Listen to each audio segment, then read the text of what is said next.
Zdravo, u ovom tutorialu govorit ćemo o konceptu koji se zove Lay Static Binding. Za početak treba da znamo da u PHP postoji Early Binding i Lay Static Binding o kome ćemo danas govoriti. Ajde da ne dužimo i da napravimo jedan primer i da vidimo o čemu je reč i kako to konkretno radi. Za početak napravit ćemo dve klase, klasu A i klasu B.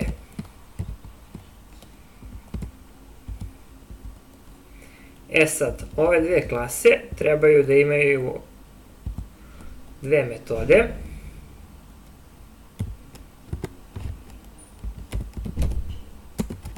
To će biti statička metoda koju ćemo nazvati test i ona neka vrati informaciju u kojoj se klasi nalazimo.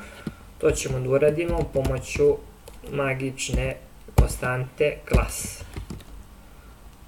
Ovu ćemo isto metodu da prekopiramo u našu klasu B.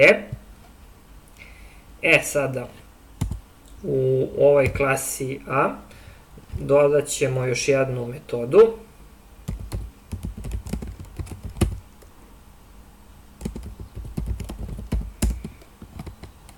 koju ćemo nazvati get method.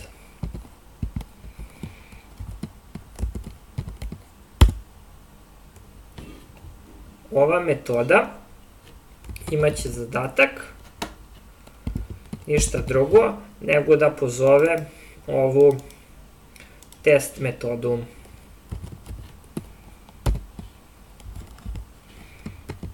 I ovde možemo isto kažemo jedan return. Sada, pošto imamo dve klase, ajde ovu statičku metodu, znači metodu test, da pozovemo statički. Pre toga samo smo zaboravili da će klasa B koristit će, to je nasleđuje klasu A. Sada znači kucat ćemo B statički i pozvat ćemo ovu metodu get method.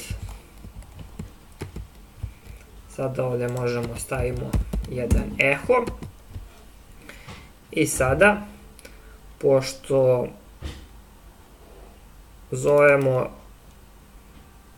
metodu get preko nje metodu test, pošto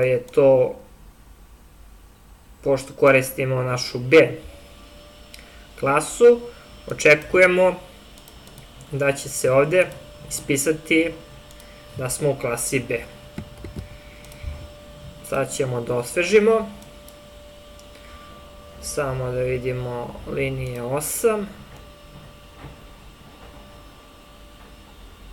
Ovdje smo zaboravili function.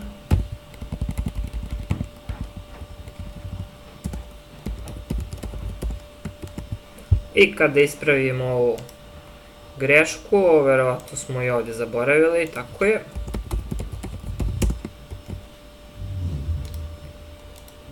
Dobijamo informaciju da se nalazimo u klasi A, što je nasuprot onome što smo očekivali, pošto smo statički pozvali iz klase B, pozvali metodu get method.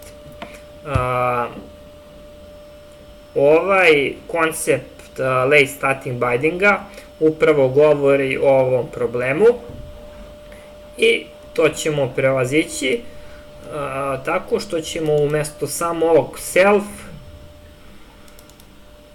dodati drugu ključnu reč, to je static. I sada kada snimimo, osvežimo, Znači, promenila se naša klasa, nismo više u klasi A, to jest ne pozivamo više metodu klase A, test metodu klase A, već pozivamo tu istu metodu, ali iz konteksta klase B. Eto, to je ukratko, jednostavno i najjednostavnije koncept late static bindinga, tako da u ovom tutorialu treba samo da zapamtimo da umesto kao što smo imali ovde self, možemo da koristimo static i na taj način da primenimo koncept late static bindinga. Eto, to bi bilo to za ovaj tutorial i za ovaj jednostavni primer.